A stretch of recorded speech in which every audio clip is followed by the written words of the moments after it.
హామీ ఇచ్చినావు. మరి అసెంబ్లీలో బడ్జెట్లో చెప్పిన రుణమాఫీ 42,000 కోట్లు అయిందా లేదా అని రివ్యూ చేయడానికి నీకు సమయం దొరకలేదా రేవంత్ రెడ్డి గారు? కేసీఆర్ గారు రైతు బీమాను దేశంలోనే ప్రపంచంలో ఎవరు చేయని పని రైతు బీమాని తెచ్చి రైతులకు భరోసాని ఇచ్చిండు, ధైర్యాన్ని ఇచ్చిండు.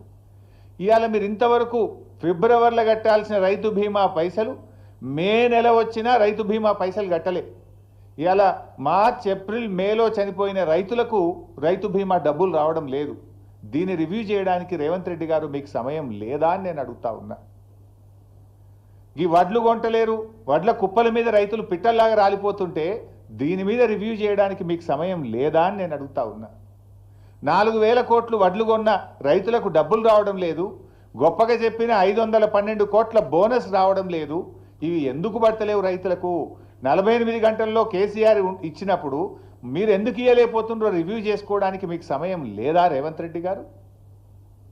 అందాల పోటీల మీద ఉన్న శ్రద్ధ రైతుల మీద మీకు ఎందుకు లేదు అని నేను సూటిగా ప్రశ్నిస్తా ఉన్నా. ఇలా అనేక చోట్ల నేనేమి రాజకీయంగా చెప్తున్నటువంటి విషయం అంతకంటే కాదు. ఇవాళ ఉదయం నుంచి ఇలా జూపల్లి గారి నియోజకవర్గం కొల్లాపూర్లో తడిసిన ధాన్యాన్ని కొనాలని రైతులు రోడ్డెక్కినారు. వాళ్ళని పట్టించుకునే నాతులు లేదు. తరుగు పేరిట కిలోల కొద్ది 4 కిలోలు 5 కిలోలు తీస్తుండ్రని చెప్పి ఇవాళ కొల్లాపూర్లో వాళ్ళు ధర్నా చేసిండ్రు. నాగర్ కర్నూలు జిల్లా పెంటపల్లి మండలం జటప్రోలులో ఇలా తడిసిన ధాన్యాన్ని కొనండి, మొలకలెత్తుతున్నాయి అని చెప్పి రోడ్డెక్కి రైతులు ధర్నా చేసిండ్రు.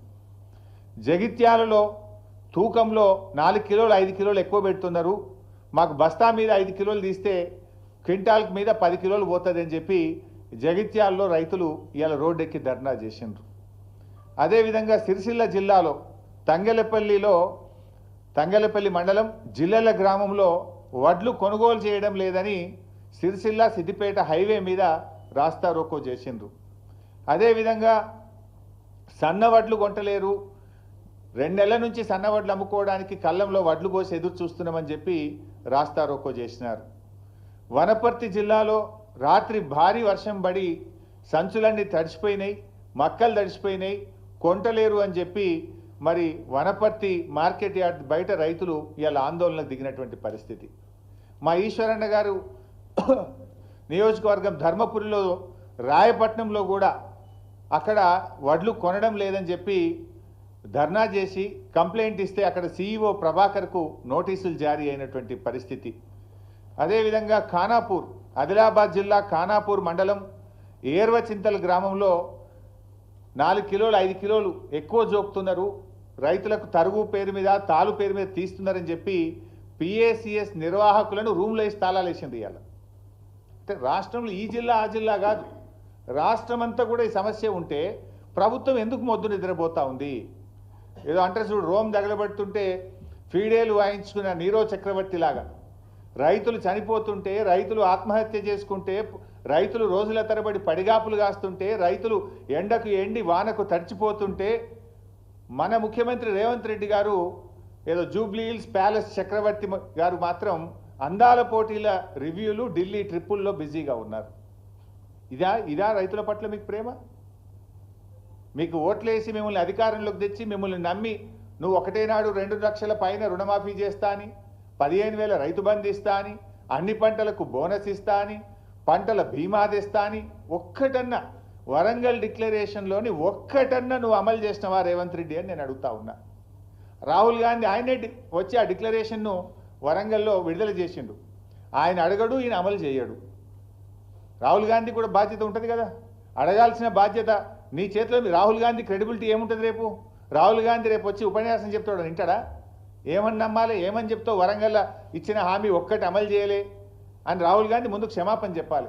1 ఏడాది అర్థమైంది, ఇంకెంతకాలం మోసం చేస్తారు? ఇచ్చిన హామీలు అమలు చేయమంటే రేవంత్ రెడ్డి గారు నన్ను ఢిల్లీకి పోతే చెప్పులు ఎత్తుకుపోయడం లెక్క చూస్తురు, నాకు అప్పు పుట్టలేదు అని రేవంత్ రెడ్డి గారు మాట్లాడతారు. ఇవాళ పరిస్థితి ఏంటంటే ఆఖరికి పాకిస్తాన్ను నమ్మి అప్పిస్తున్నారు తప్ప రేవంత్ రెడ్డిని నమ్మి ఎవడు అప్పిస్తలేడు. నిన్న కూడా ఏదో పేపర్లు చూస్తే పాకిస్తాన్కి అప్పించినట్టు కనబడ్డది. అంటే నీ పరిస్థితి అట్లా తయారైపోయింది. ఏంది అసలు నీకు పాలన చేతగాక, నీ ప్రజెంటేషన్ సరిగా లేక నువ్వు ప్రతిపక్షం మీద బురద జల్లబోయి నువ్వు తీసుకున్న గోతులే నువ్వే పడ్డావు. ఇప్పుడు ప్రభుత్వాన్ని నడపడం అంటే ప్రతిపక్షాల మీద దుమ్మెత్తి పోసినంత సులువు కాదు రేవంత్ రెడ్డి గారు. ఇప్పటికైనా పాలన మీద దృష్టి పెట్టు, రైతుల కష్టాలు తీర్చాలని చెప్పి నేను రేవంత్ రెడ్డి గారిని కోరుతా ఉన్నా.